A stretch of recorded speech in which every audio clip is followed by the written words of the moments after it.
ইনি হলেন মহারাজা পাণ্ডু। মহারাজা পাণ্ডু হরিণ শিকার করতে খুব ভালোবাসেন।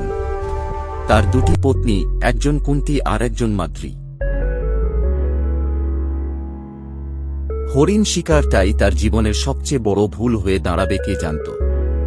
একদিন হরিণ শিকারে গিয়ে এক জোড়া হরিণকে মেরে ফেলে পাণ্ডু। তারা গোপনে মিলিত হচ্ছিল।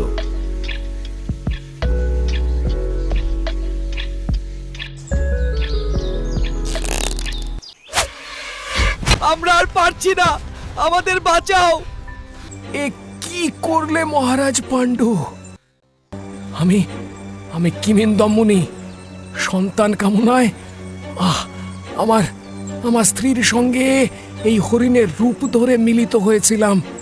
তবে যেমন আমাদের মিলনের সময় স্বীকার করলে তুমি, আমার অভিশাপে তোমারও তোমারও স্ত্রীর সঙ্গে সঙ্গম করতে গিয়েই মৃত্যু হবে। আমাকে ক্ষমা করুন মুনিবর। এত বড় অভিশাপের কথা শুনে দুই রানী এমনটা কেন হলো? ভেঙে পড়ল। সব শেষ হয়ে গেল। অবশেষ তারা ঠিক করল, তারা বনে গিয়ে সৎসঙ্গে বসবাস করবে। এতে যদি কিছুটা পাপ তাদের কম হয়। বেশ কিছুদিন অরণ্যের জীবন কাটাবার পর মাদ্রীর মনে পড়ল মহর্ষি দুর্বাসার কাছ থেকে পাওয়া সেই মন্ত্রের কথা।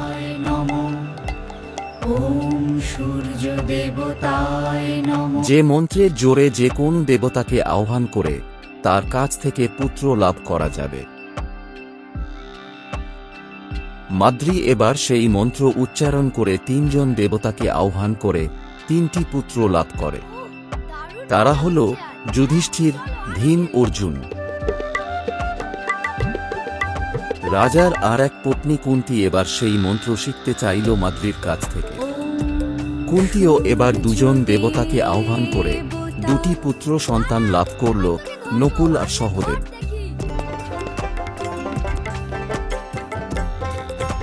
এত কিছুর পরেও মহারাজা পাণ্ডু নিজেকে ধরে রাখতে না পেরে মাদ্রীর সঙ্গে ঘনিষ্ঠ হয়ে পড়ল। আর ঠিক তখনই কিমিন্দম মুনির অভিশাপ ফলে গিয়ে রাজা পাণ্ডু দেহত্যাগ করলেন। তবে যেমন আমাদের মিলনের সময় স্বীকার করলে তুমি, আমার অভিশাপে তোমারও স্ত্রীর সঙ্গে সঙ্গম করতে গিয়েই মৃত্যু হবে। দুই পত্নীর কাছ থেকে 5 জন পুত্র পেয়েছিলেন রাজা পাণ্ডু, তাই তাদেরকে পঞ্চপাণ্ডব বলা হয়। যুধিষ্ঠির, ভীম, অর্জুন, নকুল, সহদেব।